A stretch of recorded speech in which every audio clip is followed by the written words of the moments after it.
So we sent 100 journalists around the world for 3 months to look at all these different areas of human endeavor, all these different ways that humanity is now starting to be able to collect data and understand and perceive our world in a very different way.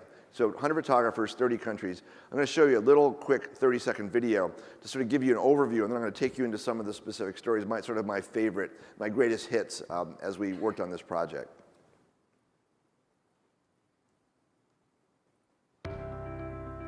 In the near future, every object on Earth will be generating data, including our homes, our cars, and yes, even our bodies.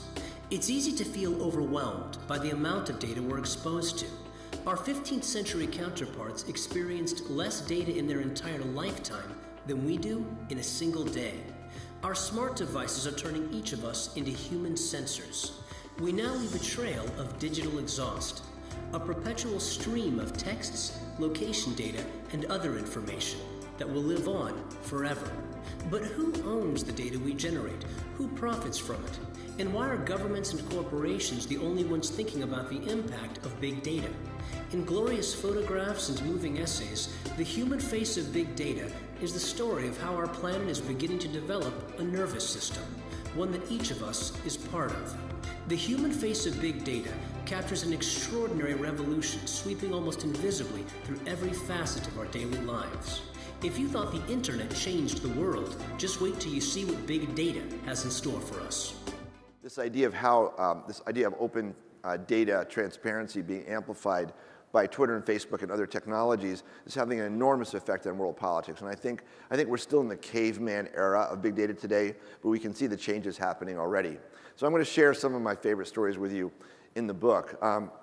When this terrible tragedy happened in Japan 2 years ago of the earthquake, there was only one journalist that I heard report a story about the data component of this. And what he said, this is Kai Risdale from Marketplace on APR. He said that 14 seconds before the earthquake hit, every bullet train in every factory in Japan came to a halt. So the Japanese have spent 15 years, they spent $500 million, they installed this hardwired, dedicated early warning system, sensors that were there for one purpose, and it worked. There's a wave that comes before the violent wave. Saved, can you imagine being on the bullet train or on a factory floor when that earthquake had hit?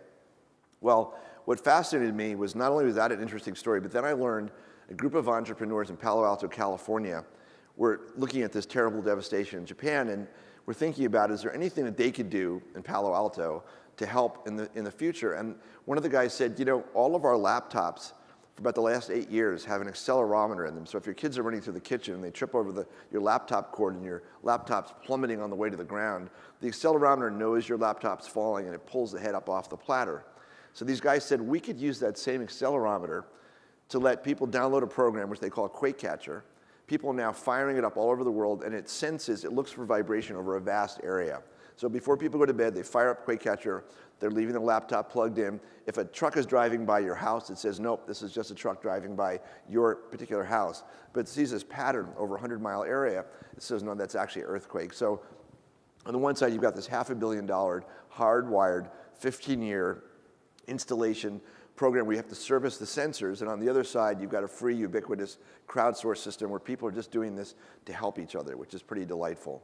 One of the things we did in the project is that in addition to photographers and wonderful essays from people like Juan Enriquez and Esther Dyson and Jonathan Harris and Michael Moore, many, many writers, I think we had 11 essays in the book, is we invited Nigel Holmes, as one of the world's leading infographic designers, to go out and create these wonderful, he was the director of infographics and graphics for Time magazine for 16 years. He's this wonderful British, very erudite, very funny guide. So he created all the ways that Google uses information to provide us with services and obviously to make money for itself.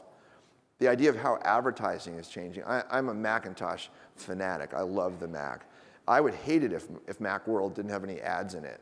But I don't want ads about PCs or things I'm not interested in. So for advertisers, being able to reach people who want your product, who are in the mood for buying it, this works very well for everyone. And it's sort of, again, using our resources wisely. The idea that you know, Twitter is now putting a broadcast network in everyone's pocket. If you have something interesting to say, you can actually reach an incredible number of people with these little devices that we're walking around with. Now, when we came up with the idea of this project, I was looking for a sponsor. You know, again, all these years later, the Prime Minister of Australia is still, his words are still sort of, you know, echoing in my ears.